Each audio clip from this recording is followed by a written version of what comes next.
activité d'appropriation orale par groupe, à dominante parler en continu, bingo. Donc le jeu du bingo est un grand classique. Vous avez ici, j'ai matérialisé 4 joueurs qui ont chacun une grille de bingo différente.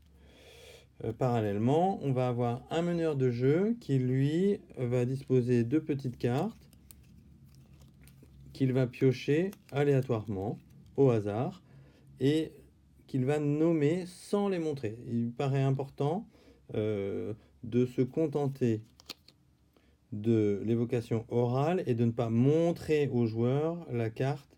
Sinon, eh bien là, on va plus être dans une situation de compréhension de l'oral, mais juste dans une situation de reconnaissance visuelle, ce qui est peut-être moins intéressant en ce qui nous concerne. Donc, quand le meneur de jeu nomme un fruit, les élèves doivent à ce moment réagir, soit en posant un jeton par exemple sur leur carte, soit si la carte a été plastifiée, en la barrant. Ok, like I like mangoes. Donc là, on a 2 élèves qui ont réagi en barrant leur fruit. C'est intéressant, ça peut être intéressant de mettre de côté le fruit qui a été coché pour la phase de validation, de vérification qui aura lieu à la fin. I like passion fruit.